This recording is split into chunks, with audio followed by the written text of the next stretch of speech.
Welcome into the Inquirer podcast, post game for the Illinois 26-9 win over Nebraska. Joey Wagner, Jeremy Werner live at Memorial Stadium West in Lincoln, Nebraska, where Illinois defeats Nebraska 26-9, a real workmanlike victory. Great star performances from the Brown brothers. Chase Brown, 149 yards, 2 touchdowns. Sidney Brown, 2 interceptions, tackle for loss. Quan Martin, an interception and a forced fumble as well. Tommy DeVito, incredibly efficient. Joey, overall, Illinois had some adversity early on, some mistakes offensively towards the red zone. Defensively, Nebraska did some nice things early on, but Casey Thompson gets hurt. Sidney Brown gets that pick, and the game just flipped. Illinois scores 20 straight points to win that game. And big picture-wise, take control of the Big Ten West with a game lead over Purdue. But specifically today, Joey, what's the big takeaway for you? Yeah, I think it's just a normal, right? Like we were talking about it. We were like, what did we write? And it was kind of not boring, but it was kind of like, well, this is what we've seen for 7 games. Indiana probably notwithstanding for the most part. Just a business-like approach. It's just very matter of fact. Like, you know what you're getting out of Illinois. I think that's what I keep coming back to. Is like, it's a surprise. Like, touchdowns are a surprise at this point. Like, so you know that there's that consistency week in and week out. And like, yeah, Nebraska's not having a very good season. They're probably not very good, but they came into Nebraska and won, and it was a packed house. We're all just kind of like, yeah, well, yeah. And like, that's the thing. Like, well, yeah, like that's kind of where I land. Yeah. It's like, this isn't shocking anymore. 6 straight wins for Illinois. They're 7-1, 4-1 atop the Big Ten.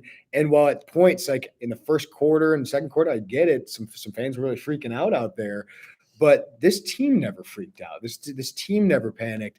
They were really poised and found a way to win this game. They never lacked confidence that, oh no, something wrong is going to happen here. I think Illinois fans and maybe even us sometimes are trying to get over that, but I'm not at that point anymore. Like, they were down 9-6. I didn't have a lot of worries as long as they didn't turn the ball over.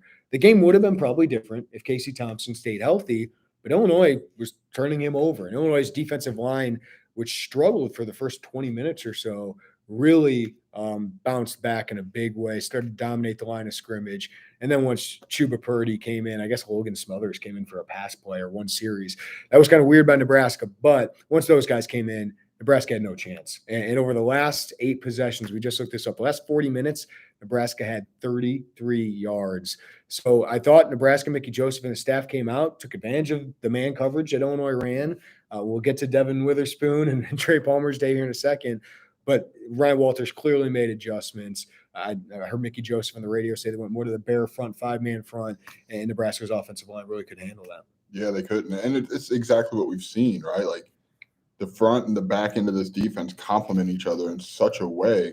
Like, even when the defensive line early on kind of struggled a little bit with some big plays by Nebraska, they were still getting in the face of, at the time, Casey Thompson, and ultimately that's what led to an interception.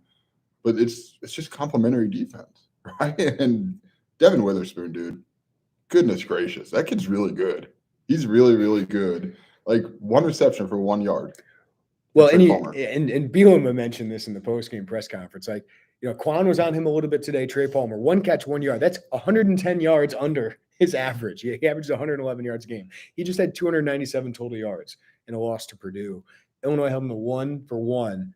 Devin Witherspoon was a big part of that. But if you know Quan, and we've gotten to know him a little bit, when he's on that field, man, he is as competitive as they want. Bielema said in the postgame, Spoon hates when they go 1s versus 2s because he wants to go up against Illinois' best. He wants to go against Pat Bryant, Isaiah Williams, all those guys. Like, he wanted this challenge, and he thrived in the challenge. That's who he is. Like, we're watching, and look, he's going to talk a lot of trash, right? Like, that's just who Devin Witherspoon is. And I get it. Maybe you're nervous he's going to get a flag. We haven't really seen a lot of those. Like, I don't know if he knows how far he can push it.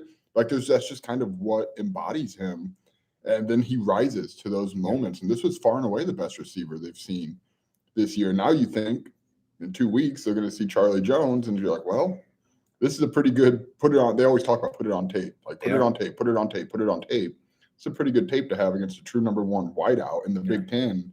And there was some help, right? Like you said, Quan Martin was out there at times. And Austin mentioned already in our comments, and you can add comments, Quan Martin made a lot of money today. I agree. Like he was great today, and I think he's starting to get that attention of the NFL draft prospects. We'll talk about Sydney here in a little bit. I probably don't even mention Sydney enough as a potential NFL draft pick. So secondary balled out, and Devin a huge part of that. Yeah, they really did. That secondary. I don't like. I feel like at times like there's weeks where we overlook it because the defensive line and the defensive front does these silly things, and they're really, really good. But to games like today, you're reminded like that is. I remember talking after the Indiana game, like, oh, it was two positions. Now you don't talk about that stuff. Like, there's been that year in growth, which I think is also telling of this staff and the confidence of these guys to go in there and to make those improvements. But Kendall Smith isn't a weakness back there. Yeah. Taz Nicholson isn't a weakness back there. You put those two around your 3 stars, and that's a really good secondary. And it allows you to do a lot of things, and it allows Ryan Walters to get really creative. I think at one point Chase Brown had 8 carries for 29 yards, and you're thinking, oh, Nebraska's bottling him up a little bit. Can't hold this guy down, man. 32 carries today, 149 yards, 1 touchdown.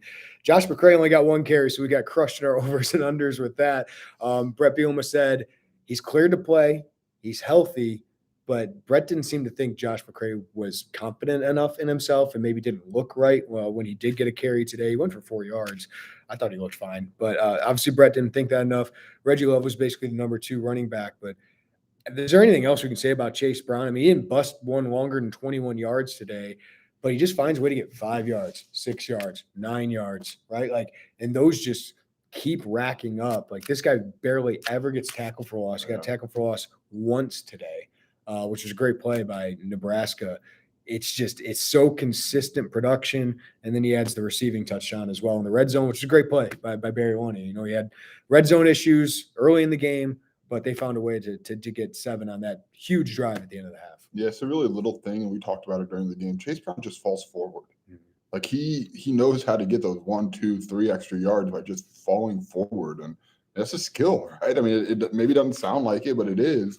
And I think his continued development or production in the passing game is really like those wheel routes. At some point, you would think somebody's going to cover those, but they've not. Like Chase Brown is continuously open on that. It's kind of astounding. I don't know. I go back and watch if it's a design or if it's just busted. Like what a combination of both. The one time he was not open was on the disastrous Isaiah Williams. I guess there was going to be an Isaiah Williams pass. He was the only option, and he got blown up. Like Nebraska saw that coming, so they didn't know that one. But yeah, that wheel route has been open time and time again. It has. And yeah, that double pass, that was what we thought was the intent. That was not good. But I will say, like, there's been times where we've wondered kind of what Barry Loney is thinking. But it doesn't really, I don't know if this makes sense. It doesn't really get in a rut. Yeah. Like the screen, I don't think you and I really cared for that call on second down. It ended up with the punt. The double pass, you're like, okay, what? But there's not a lot of carryover with that. It's like, okay, well, that didn't work. And you just kind of turn the page, and that's probably telling of him and their belief in him and their execution of it. I find that to be really interesting. So Chase Brown has 1,208 yards through 8 games. Do you have your record book? Like where that ranks season? Like that's already a top 10 rushing season for sure. But he's got 151 rushing yards per game. I just did quick math. If Illinois plays 14 games, which would be a bowl game and the Big Ten championship game, he would be on pace for 2,100 yards. And if he gets to 2,100 yards or over 2,000 yards rushing, which seems very doable right now, he's probably not going to win the Heisman, but he's going to get some votes, and he might have a chance to get to New York. So even though today might have been not the full-blown Heisman, he had 2 touchdowns, 149 rushing yards, 13 receiving yards, along with that touchdown. So he just continues to do it week in and week out, 9 straight games of 100 yards, all 8 this season. Yeah, so that 1,208 is 8th all-time for a single season. Where'd I go? I lost it. Not very good at this, huh? He just passed Keith Jones from 1988. Next up, Robert Holcomb, J.C. Caroline. I mean, if he gets into that 1,300 mix. He's 1 game away from having the 3rd single-season rushing yards through 9 games. It's ridiculous. Like it is one of the best seasons we've ever seen from an individual player at Illinois. Like I saw one of those with Whitney Merciless. Mm-hmm. Now, like I have a discussion of which season was better, Whitney Merciless's 11 or Chase Brown's 2022. It's a special year. There's nothing else to say about it. It is, and I think you nailed it today. Dude, the guy had – how many rushing yards did he have today? 149. Yeah. Yeah, that is exactly like I wasn't really that Heisman performance, but 149 yards up on the road. Yeah. Like, and again, I understand where Nebraska is, but we're just kind of like that's just kind of the bar for him right now, and that's what's. Well, just to put this in perspective, 9 straight games of 100 rushing yards. The record before that was 4. It was 4. Like, it's hard to do that, but with this offensive line, kudos to them. With Barry Lundy's offense, Tommy DeVito being a great compliment. We'll get to Tommy here in a second. It's just 100 and, we set the over-under 129 yards rushing, and we just, he'll go over that. And he did. And now I'm wondering, what are we going to set it for Michigan State?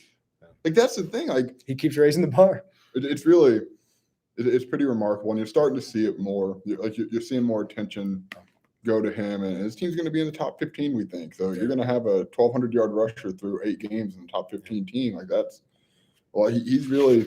We came in and we thought Isaiah Williams, right? Like, we're like, oh, the season. Maybe we missed the mark a little bit. And Isaiah had 9 catches for 93 yards. Yeah. Bad fumble, but he had a touchdown, the big touchdown early on. Great game from him. He was a difference maker. Punt return. It was a good punt return. But yeah, Chase Brown, kudos to Pat Forde. He wrote a fantastic story on the Brown brothers. Well timed, because Sydney was fantastic today. And I asked Ryan Walters a question about Sydney, like what makes him so valuable, because he kind of gets overlooked coming into this game against Spoon, Quan Martin, even Kendall Smith with 4 interceptions. And he was saying, one of them isn't as important as the other, but Sydney's the vocal guy. And I asked Seth Coleman today, like, what's Sydney mean to your defense? And he basically said, he's the meanest guy out there. Like, you and I have heard it from Ryan Walters. Like, if you want somebody in the back alley with you, it's Sydney Brown. He was absolutely fantastic all over the field, shut down the run game, made some great tackles in space. And then the 2 interceptions, like the Chuba Purdy one was like one of the most horrific decisions I've ever seen from a quarterback. And I've seen some bad decisions by quarterbacks, but he was there to make the play. And his first interception was really good. Can we talk about, so you and I stayed for a second, talked to Sydney after, and I said, what were your first impressions of Ryan? Like, Ryan Walters, he gets hired from Mizzou. I don't know how many people in Champaign knew a lot about him, let alone Sydney, who said, I came from Canada. I don't know anything. And he goes, the picture, if you guys remember, the picture that they had when Ryan signed was him yelling. It was a sideline picture of him yelling, and Sydney looked at it and goes, oh God, like, what am I getting into here? And he said, it's funny, Ryan said to him, like, he was going through, and he said the first impression, he saw a picture of Sydney, and he goes, this guy a yoga instructor? Like, what's going on here? But the point being, like, kind of a weird come together for those two, but that's such a perfect match. Yep. Like the trust, and Ryan's done a lot, and Sydney's talked about this. We've heard this. Ryan's done a lot of pumping confidence to Sydney Brown, and that comes in pre-snap. You see that, but like I think the confidence level, if we talk to Sydney, maybe it'd be like an after the season, from the day Ryan Walters and Brett Bielema walked in to where he is now. I think it's night and day. We've talked a little bit about this with Sydney in the past too. What got him in trouble with Lovey is the defense was very intricate with Lovey, and everybody had to be in there. There was a lot of mistakes, but Sydney was thinking too much. And Lovey Smith's defense, and in this defense, he's just allowed, like, he's got to think a lot before the snap, and he messes with players, but messes with quarterbacks with all his movement. But he's just kind of free to go make plays and trust his instincts. And he said that's a big part of why he's had a lot of success the last 2 years. He touched on that today. He said it was so robotic. It was 1, 2, 3, this is what I do. 1, 2, 3, this is what I do. And I've never heard him say that before, I don't think. And again, it kind of lines up with what we saw in 18, 19, 20. But man, maybe more 18, 20, 19 was a pretty good year. I thought that was interesting to hear him come out and say that. Yeah. I want to mention a couple more individuals that stood out in this game. Tommy DeVito, 20 of 22 passing for 179 yards, 2 touchdowns. I think I can share this. He was told after the game by Brett Moore, the SID, hey, you set the record. And he goes, I should have been higher. Just set the record for completion percentage in a game, 90.9%. And he thought it should be higher. That's the type of quarterback you have right now. But no interceptions. Is it since Indiana? No, was it Virginia? Okay, it's he hasn't thrown an interception since Indiana in conference play for sure. So he has taken care of the ball so well. Had 39 rushing yards today, or something like that today. 37 rushing yards today as well, and that includes a couple sacks that he took losses on. And he turned 1 sack into an actual no gain for a rush because he got sacked at the line of scrimmage. He's just so good, man. He's going to break the single season record for completion rates at 72%, which is about 6% higher than Shieldhouse in 2013. And man, he's so efficient. He's so efficient, makes great decisions. He's playing like a 24-year-old great quarterback, but like outside of CJ Stroud, I mean, Aiden O'Connell probably will get all Big Ten, but Tommy DeVito is now in that conversation of all Big Ten quarterbacks. It's funny, the completion. He threw I think he threw it out of bounds late in the game, and you go, that's a second incompletion. What? In the fourth quarter. Yeah, what'd you say? But again, it's not. I don't know. It's kind of all within the flow, right? Like it just feels like that. But dude, he's been everything Illinois could have hoped for, and a lot more because you're 7-1. That's one way to start. You've got some awesome tape to put in transfer portal Zoom meetings. Oh. You've got real, and I know I don't want to look too far ahead. And Brett Bielema actually touched on that today. Because the better you are, everyone wants to look at the end. And it's like, well, that's what we do. But man, like outside of just what he's given you this year, his play, his meshing with Barry Lunny, that's going to play in December and January as you're trying to figure out who's going to be the quarterback of this team next year. Shout out Caleb Griffin. Big bounce back for him. Fabrizio Pinton misses the extra point to start the game. But Caleb's kickoffs, I don't know, they have one kickoff return, and I think they took it out of the end zone and got to the 19-yard line. So he was great on kickoffs today. He has 6 kickoffs, 4 touchbacks today. And then he makes both his field goals, 36 and 41 yards, and makes all his extra points. So looks like Caleb Griffin won his job back. Did we ask Bielema? I don't think we asked Bielema about the kicking thing. So we'll ask that Monday. But, you talked to him, Joey. He was your job. You're out for 2 weeks. The other guy goes 7 for 7. For Caleb Griffin to bounce back and hit some big field goals today was significant. Well, don't forget the first touchdown. It wasn't him on PAT. It was Penton. Mm-hmm. So, and then he missed it. And I don't know if that was like, go back out there. And Caleb, so he hit the 52-yarder. And Bielema called a timeout. We should say, thanks to our friend Trevor Valise for pointing this out because we didn't see it. The clock was at 1. I mean, that's a penalty if not. Turned out it ultimately was a penalty one way or the other. But he said, just hitting that, it got my – that's the longest field goal I've ever hit. Like, it didn't count, but that's just how I knew. He said, I walked to the sideline and said, hey, I'm back. And Caleb was really upfront and really honest. And he said, I waited 4 years for this. And then I get hurt. And he's like, you just don't know. I mean, you're trying to win a Big Ten West, man. You can't – Penton was 7 for 7. You can't just give a job back to somebody because you feel for the kid. And to his credit, he stayed with it and earned it and stayed there. But, man, just try to put yourself in those shoes where you think, well, shoot, Yep. That's it. And he really stepped up, some big field goals down the stretch. And I thought Brett Bielema trusted him. Yeah. I thought Brett Bielema really didn't hesitate with him, put him out there for the 52. I thought that was also important. A couple more guys. We mentioned Isaiah Williams, really a difference maker early on. The fumble, I think his knee just hit the ball. He's just got to get upfield there. I thought Casey Washington had a couple big catches. His hands are the best on the team. So he's a great third, fourth down target because he's probably going to catch the ball. Even when you throw it behind him, like DeVito threw it behind him today, Casey Washington made that play. And the tight ends got involved. 3 catches today for the tight ends when you combine Tip Ryman and Luke Ford. And Ford should have had the touchdown, but Ryman had a penalty. But those guys combined for, 54 receiving yards. Their last 3 games, the tight ends had 2 catches for 28 yards. So shout out to those guys. Let's go big picture here, though, Joey. Again, 7-1, 4-1 atop the Big Ten West standings. And today, you basically knocked out another team of the Big Ten West because you not only have a 2-game lead on Nebraska, and neither of us think Nebraska is going to be in contention, but they would have if they would have won today. You dominate them. You have a 2-game lead over them plus a tiebreaker. You have a 2-game lead over Wisconsin plus a tiebreaker. You have a 2-game lead over Iowa plus a tiebreaker. A 2-game lead over Minnesota plus a tiebreaker. So that's a 3-game lead over all those teams. And this team Illinois is not – they're going to win a couple more games, right? Like they're not going to lose 4 straight to where another team is going to get involved here. So it is now a 2-team race in the Big Ten West. You have a game lead over Purdue. You got Michigan State next week. And if you win the next 2 games, you wrap up the Big Ten West with 2 games remaining, and you go 9-1 to Michigan. We can get ahead of ourselves. I know Illinois can't. The staff has done such a good job, Joey, of week to week to week. But this is a really freaking good football team. Like, they are great defensively. They continue to prove that week in and week out. They are efficient offensively. Some things to clean up.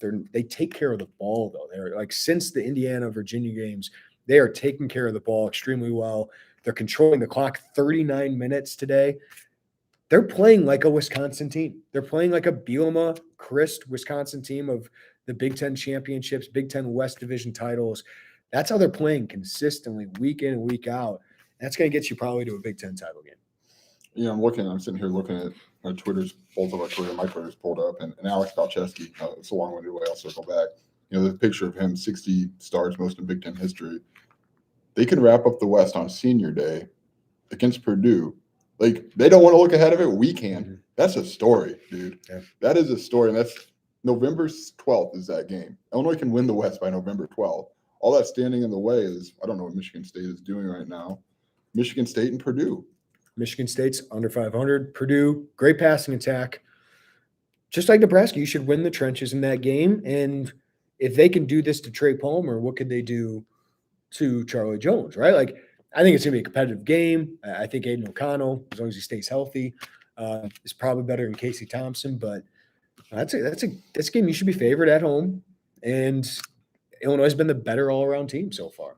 Yeah, I don't think there's one game still to this point. We talked about this in Madison. One game I think they're not going to be favored, and that's at Michigan. Of course, it's top 4 team in the country. Mm-hmm. That's something. I don't know what else to say. That Jeremy, we were talking about this on the way. Here's a basketball exhibition yesterday. And two people are here. Not who cares? But 2 people are in Lincoln for a game, and it's almost November 1st. Like, maybe you're tired of hearing this. This has not been the case. Like, this is wild to watch. And to your point earlier, these guys, and we've said it, dude, they are all in on what Brett Bielema says. Mm-hmm. And he has got them locked into this day-by-day deal. And they're not blinking, man. But, like, maybe behind the scenes they're talking more. They're never going to come out and tell us everything, right? But it's not showing up on the field. Like, that's the biggest point.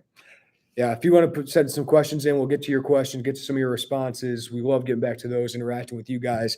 With another Illinois victory, 6 straight wins for this team. And now this is the best start for this program since 2001, when Illinois went 10-1 and obviously won the Big Ten championship. The last time they won the Big Ten championship as a program and went on to the Sugar Bowl.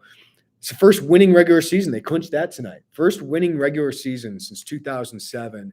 And if they win next week, or if they get one more Big Ten win, which they will because Northwestern stinks, that will be their first Big Ten winning season since 2007. And now is the time to talk about this. Write about this tonight. Josh Whitman should probably get the contract ready. Brett, you got some leverage. Brett's going to use it. His agent should use it. Ryan Walter should use it. Illinois needs to extend this guy. Before he gets to the offseason, he's not going to leave here this offseason no matter what, but take care of it, get that locked in, extend him, give him the raise, and why not get Walters done before if he wants to interview for Colorado, he can go ahead and do that. Lock in Walters. You can sell that on the recruiting trail.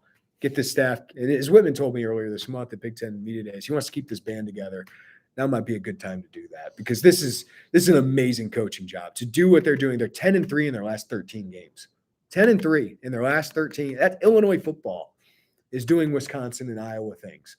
And this is one of the most impressive coaching jobs in the country. Illinois is starting to become one of the better national stories in the country. And Brett Bielema, if the season ended today, would be Big Ten Coach of the Year, unquestioned.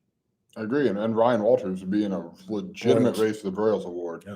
Yeah, I think Brett Bielema is easy, right? Like, get that signed up. I don't know what it's going to take financially. It's a lot. And it should. It should. Because the value back is a lot. Well, because you might sell out Michigan State, and you're gonna have a huge attendance boost next year. Like the season tickets, like if Illinois continues to do this, wins 10+ games, which we expect at this point, that's crazy. But they should, it'll pay for itself, right? And plus the Big Ten money, you can't spend everything, but he's worth it. He's worth it. He's proven he's worth it, and it's really 2 years of proving it, right? The last 13 games of what this team is doing is no fluke. It's consistent. And it's stuff that is sustainable, Joey. It's running the football, efficient passing offense, great defense. That's how great programs do it year after year. It is. If you're Illinois, you try to keep the guy who's orchestrating that great defense around as long as you can. And I would say, extend and encourage him to interview. go be a head coach somewhere, man. Like that, you can do that. It's great for you. But it is about that time, Jeremy. And you know what? Maybe it has been, but now it's just kind of so much in your face. That's like, I don't know how you could probably at this point think otherwise. Maybe the Mel Tucker contract scared people away. Yeah, you don't need to do that. 10 years. No. You don't need to do 10 years. Just give him a couple more years and boost that salary up from, was it 4 or 5 to probably hefty 7 or 8 after this season? Probably about that. And it really is a hell of a coaching job and turnaround. And like we talked, you said like there's some frustration in the first quarter. Okay. Like that wouldn't have been frustration. I mean, it would have been a different way, right?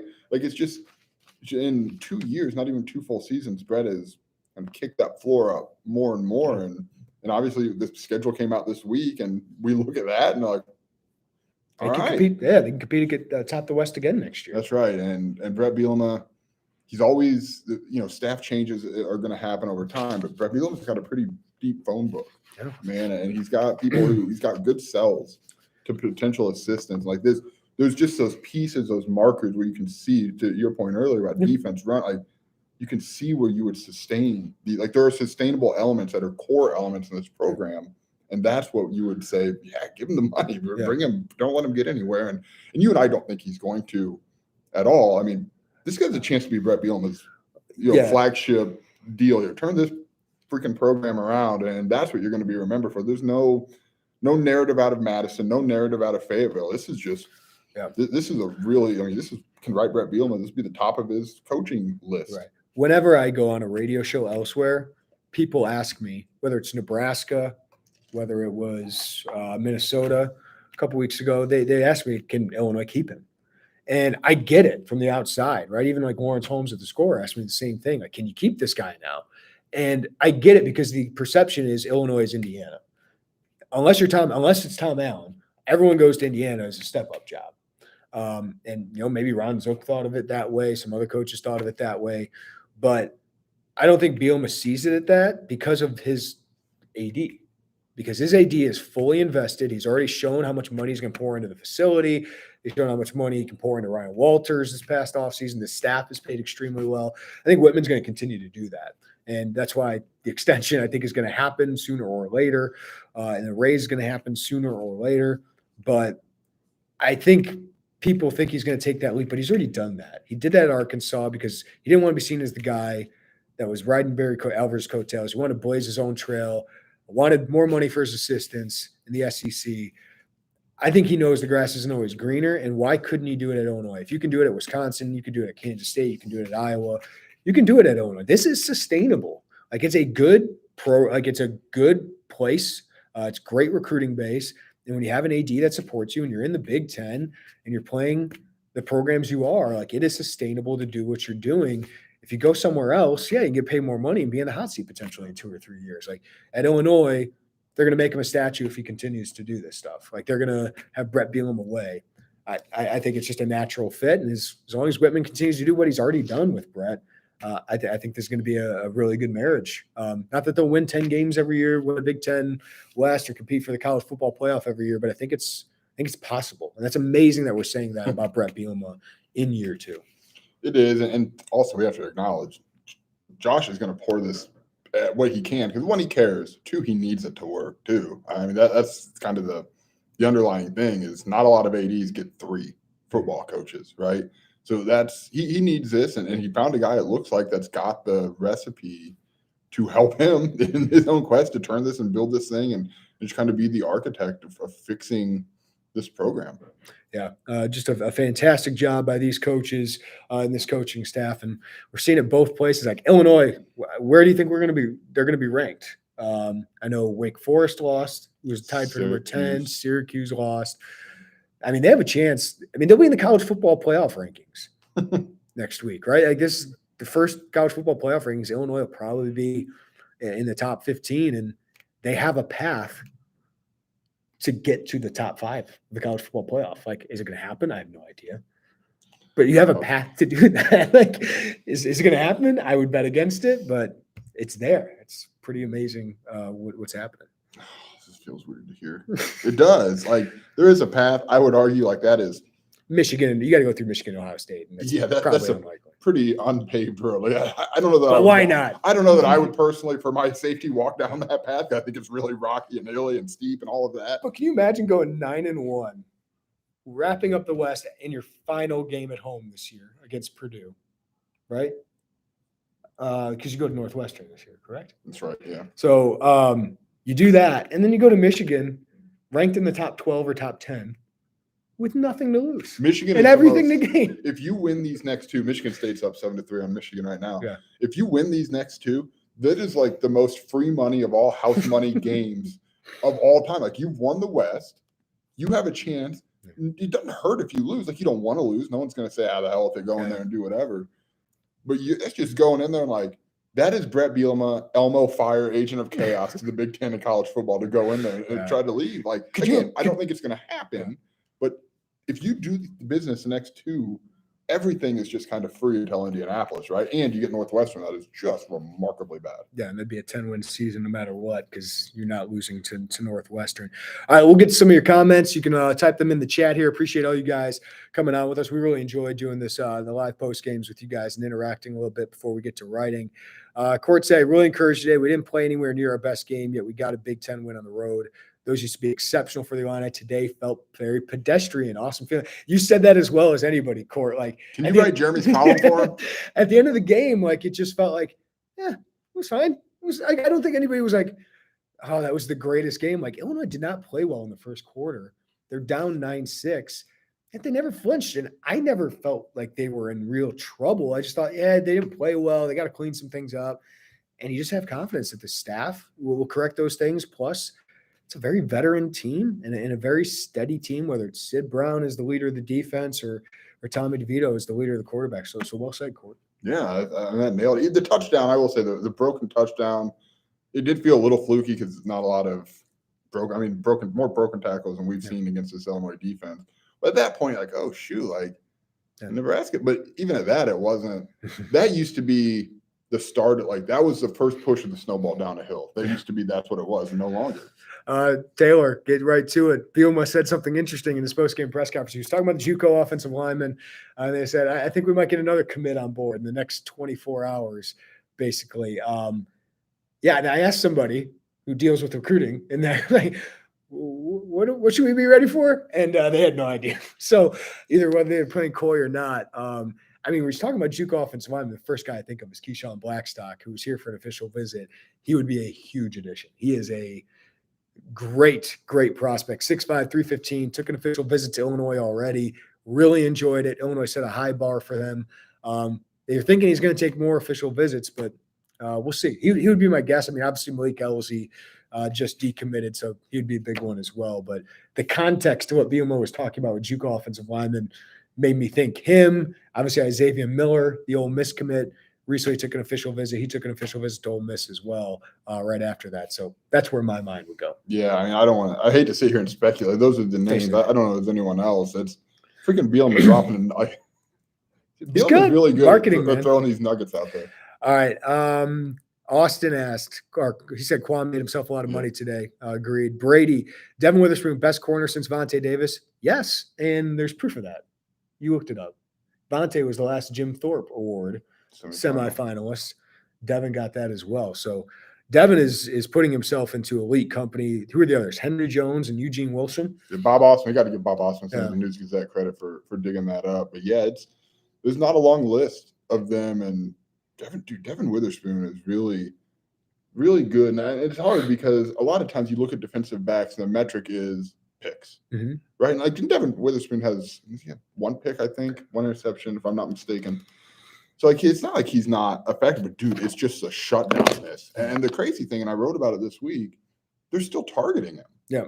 People, which I guess, I'm not saying don't ever throw it at the guy, but, like, man, they're still targeting him. He's still delivering. I'll look it up, Jeremy. I got it. No, I'm looking up Devin or Darrelle Revis's stats because that's his guy, right? Like, he loves Darrelle Revis. Revis Island, Spoon Island, whatever you want to say. Revis had a bunch of picks early in his career, and then people figured out we can't throw at him. So he didn't have a ton of picks towards the end of his career outside of one season Over his last like 7 or 8 seasons, he only had like 2 seasons of 2+ picks, but he was still like an all-pro cornerback every year because people didn't throw at him or they couldn't complete a ball because his coverage was so good. That's what Spoon's like, man. Yeah, so his stats aren't going to be ridiculous at the end of the day, at least the interceptions, but you can see it on the field. I mean, Trey Palmer, 1 catch for 1 yard, and the PFF stats of the NFL rating against him is like 40 this year. It's ridiculous of what he's been able to do, and to have that is what allows Ryan Walters to be so aggressive with his blitz package, which I don't think he was as aggressive today until the end of the game. But again, they work hand in hand, and to have that kind of shutdown corner along with Quan Martin, who can play all over the field, and Sidney Brown, who does what he does. Illinois has 15 interceptions this season. This is the 8th game. That is an astronomically high number. And they do it in man coverage, which is hard. Right? In zone, you can sit like Iowa run zone. They get a lot of picks because your eyes are on the quarterback. And man-to-man, your head is not turned to the quarterback. Like you're on your man. So to be able to do that is really impressive. So the top 4 in interceptions, Keith Randolph standing strong at number 5. The top 4, Kendall Smith, 4, Quan Martin, 3, Sidney Brown, 3, Matthew Bailey, 2. If Ryan Walter, I've said this, sign guy meme outside of Kankakee with those numbers, that is 12 interceptions from the safety spot. Yeah. 12. Now, Quan, I know he's a nickel, but he's with the safeties. That's his room. Goodness gracious. Fetty asked, any reason why we barely attempted a pass downfield to Hightower Bryant? I didn't ask. I should have asked about Pat Bryant. I didn't see him playing a lot late, so I wonder if he got nicked up. We'll ask Monday and follow that up. Brian Hightower had 1 first down catch on a 3rd and 3, I believe it was. They didn't have to. And then what's one thing this Illinois wide receiver group struggles with? It's getting separation. It's not the fastest group. It's not. They need to upgrade talent in this group, and that's why they're bringing in Ian Pugh and Ashton Hollins for longer, faster guys. And that's why a guy like Malik Elsie would be so important to continue to upgrade that. Sean Miller, I don't want to miss him. But, yeah, those guys, they didn't have to. Like Isaiah Williams was really good today. The tight ends got involved. And Chase Brown did his thing. Like Tommy DeVito didn't have to throw the ball down the field in this game, especially when you get up 29, like he did 23-9. It was all about ball control at that point. Yeah, I mean, and I get it. We've seen a little bit of that pass downfield more recently. But Chase Brown, 4.7 yards a carry. Tommy DeVito, he had 6 carries for 30, or I'm sorry, 7 for 37, 6.2. Mm-hmm. I mean, Reggie Love, the team was 3.9, and that's because Isaiah Williams lost 12 on that one backwards pass that he ended up just running out of bounds backwards, but you didn't really have to. I think that's probably a credit to Barry, man. Like, see what they're giving you. We knew Nebraska can't stop the run. Yep. And just keep hammering there. We thought that was going to be the case coming in, like just give them the ball and see what happens. Yeah. Josh McCray, some people ask, like, what happened with him? Brett didn't seem to have confidence that he was fully healthy or fully mentally ready. I think that's what it was. Yeah, like he didn't have full confidence in himself. You can't have a guy out there not believe. I mean, and a lot of it is, one, it doesn't help you as a football team, and 2, Brett said, like, this is a long-term play for Josh McCray, and you have a Heisman candidate, right? Mm-hmm. So, like, I don't think like that's you don't have to put your accelerator on that until you feel that he's all the way there, and then go from there. Wu said, good to see the team overcome some adversity today. It won't be the last time.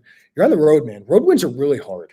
We saw that in Indiana, but to do what they did against Wisconsin and then to do what they did today against Nebraska, I know those teams aren't great this year, but they're competitive West teams that if you don't respond well, these crowds can bury you. They're right on top of you. This is like one of the best stadiums to come to. This and Kinnick are 2 of my favorite in the Big Ten, along with Minnesota. Sneaky. They're not great crowds there, but I just love the stadium.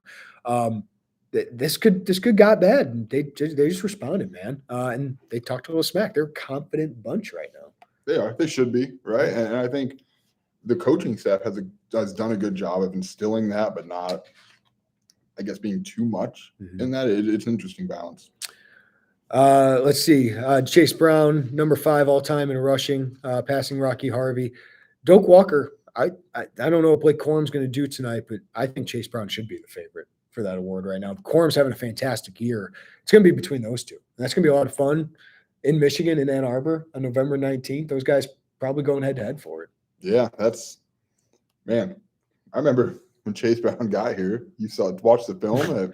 I thought, this guy's going to be a Big Ten starter. I didn't think it's really remarkable what he's been able to do. People need to wake up, Wu said. This is what Illinois should have been the last 30 years. More talent in Illinois than any other state in the conference right now. Keep it home and dominate people.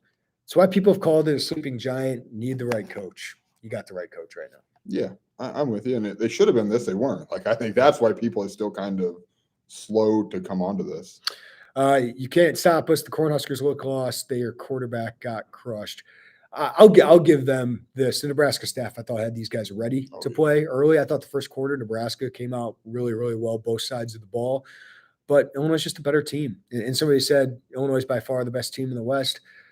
They certainly have looked like it. They are the best all-around team in the West. I think the second best all-around team in the West is probably Wisconsin, and Illinois beat them 34-10. Purdue is just so dangerous with their passing attack. That's going to be a fun matchup. It is. And I think, and we've talked about this before, I think the stats would bear that out even more if not for some of those red zone issues. I mean, there's been a few games where this could have been run up and really been a huge margin of victory in a lot of these games. But yeah, I don't really disagree.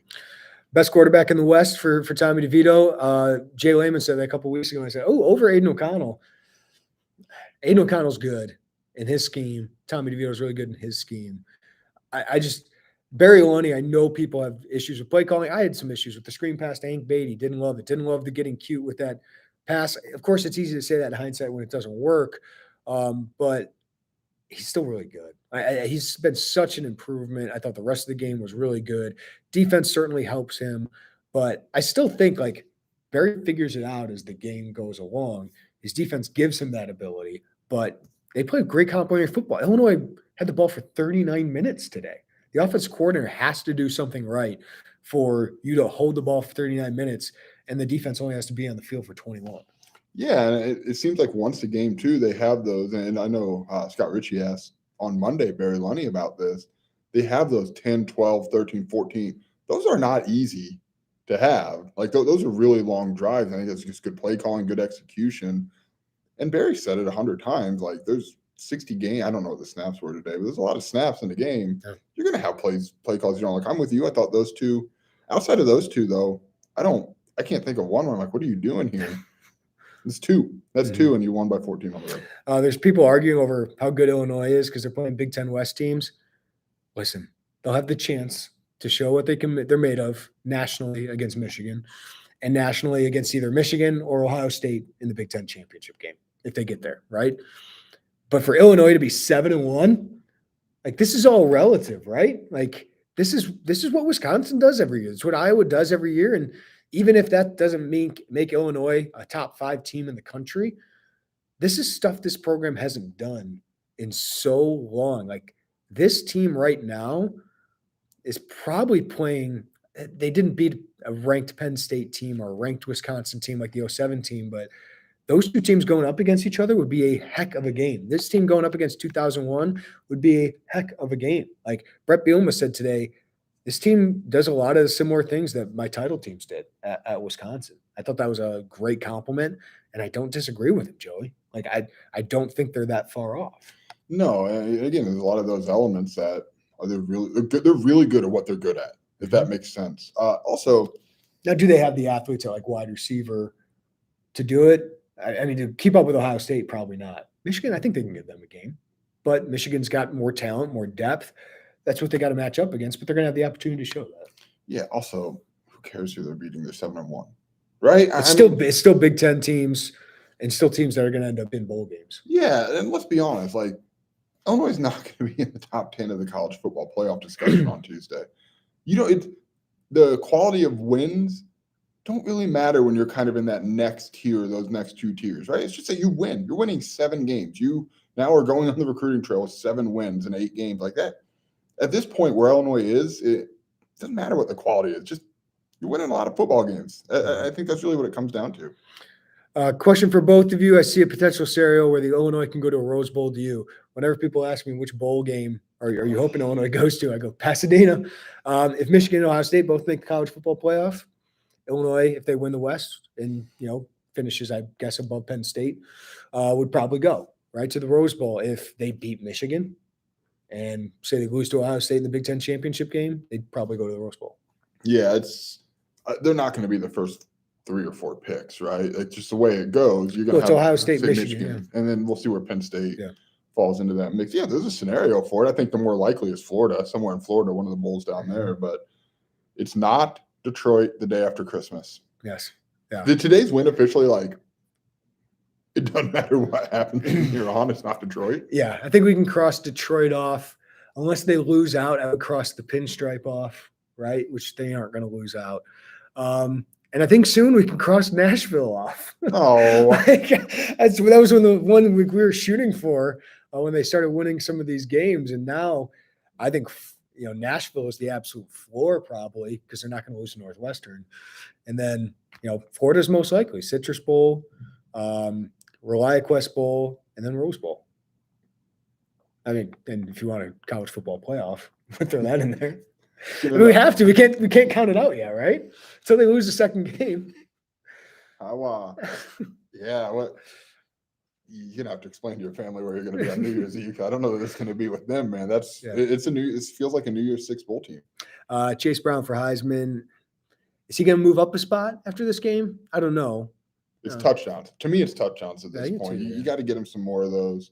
The eye test certainly passes. I know that might not be a popular thing to hear. It's touchdown, but if you live in Oregon and you're voting for the Heisman and you see that, and it's Illinois, right? I just think there's a lot working against it, but also just get him there. If you can get him there or have this conversation, that's huge for this program. Nate asked, do you think Devin has cemented himself as a potential first-round pick? Listen, CBS Sports is ridiculously high on him. They had him as like a top, first-round pick for a long time here. I think he's got that potential. He's going to have to test really well, all that. Like Joey Porter is a fantastic prospect at Penn State. Devin Witherspoon's playing as well as him. Joey Porter's a little longer, a little bigger. So those things certainly come into play, but I think he's a day 2 pick at worst. I think he's playing at that level. Yeah, I cannot see him past day 2. That just doesn't compute to me. Blackstock needs to come to the line. Yeah, he would be a huge addition. Like Malik Elsie and Jair Hill, understandably, are huge targets for next year. No one would be more important for this team than Keyshawn Blackstock. Defensive line transfer, of course, but like of the guys like on the target list now, like their top targets, Blackstock would be a huge addition. Yeah, in a couple ways, right? Because I think it gives you insurance if one or both of Isaiah Adams and Julian Pearl make that leap. It gives you depth if neither do. Yeah. Right. And I just think there's kind of a domino effect there. I'm not going to say the rest of the name. Terrified of playing Michigan. Just want our boys to show up and play competitive. That's in a couple weeks. Take care of that in the next couple of days. Was that your GIF reaction right there? It might. I just don't know why we can't say poo-poo. I poo-poo. Come on. Everyone talking about Chase Brown. Yeah, he's fun, man. Yeah, he's really it's good. one of the best seasons we've ever seen. All right, I think that'll wrap it up for today, unless you see anything else. Any final thoughts here from Nebraska, Joey? Again, I just think a really impressive, yet again, overall team victory. That's just kind of ho-hum at this point, but you can't take it for granted because this is not – they're making something look easy that looked so hard for Illinois football for 15 years for the most part. Yeah, it's exactly it. Like, we're going to leave here. We're going to drive a little bit of the way home, and it's kind of what we expected. Yeah. We expected Illinois to go to Lincoln and beat Nebraska. And again, I don't want to make it sound like I'm trying to portray Nebraska as this world beater team. That's not the case, but this was not really – you weren't nervous in the fourth quarter. If you're Illinois, if you're an Illinois fan, it's just kind of what it was. And I just – that's such a – I don't know why it's resonating. I guess I need to ask myself that. Like, why is that resonating more after this game than other games they've done similar? But that's what they're doing. It's just kind of this is what it is, and here you go. And I think that it usually takes longer, right? It usually takes longer for that. You probably need more of your guy. Like, it happened very quickly. Yep. And you saw a little bit of the footprints of it a year ago, and now it's here, and it's really an impressive turnaround. I wanted to mention this stat. Illinois has outscored opponents, by the way, 208-71 this year. In the second half, Illinois has outscored opponents 83-17. They've allowed 10 points in the third quarter through 8 games. They've allowed 7 points in the fourth quarter through 8 games. Of course, those are 7 very important points in Indiana. That is ridiculous. Just absolutely ridiculous. Yeah, that reminds me of a point you and I talked about during the game where – and Ryan Walters, if you listen to his pressers, if you read what he says, he always talks about like the designers of the week, and that's the script, right? It's the first 10, 15, 20 plays, whatever the case may be. Other teams have had some success. I wouldn't say huge amounts of success, but some success on those. But the plan to know just who a team is, like that's those next 30 plays, 40 plays, whatever the number of plays is. And that's where you just see this defense and its entirety, player staff, really clamp down on understanding who the heck. It's almost like, okay, go get a couple of the pop ones, but we know who you are, and we'll be here when you get back type deal. And I think that's really impressive. All right, thank you guys for listening to the Illini Inquirer podcast, especially all you guys live on the YouTube page. Give us a like if you can while you're on there. If you're listening to this, on playback. Really appreciate you guys. We're going to do this throughout the season, of course, and it's been a fun first year to actually do these post-game podcasts. We'll do these for basketball as well. Derek was solo, so we didn't have it for the exhibition game, but we'll start that up as the regular season starts up a week from Monday against Eastern Illinois. Follow us wherever you get your podcast. Subscribe to us, rate us, and review us. Check us out. We got plenty we'll have on the way. We're going to make it to Iowa tonight and then find our way back home to Illinois tomorrow. So appreciate you guys. We got plenty of content coming in at IlliniInquirer.com. Joey's going to write about Sidney Brown, Devin Witherspoon in a big day. I guess the DBs in a big day. Caleb Griffin caught up with him. I got something on Tommy DeVito percolating and kind of the thoughts we were talking about with Brett Bielema in the long term of this program and Josh Whitman getting that locked in, because I think it's just been an amazing job of what he's done the last 2 years. So everybody take care of each other. Have a great day. We'll talk to you next time right here on the Illini Inquirer podcast.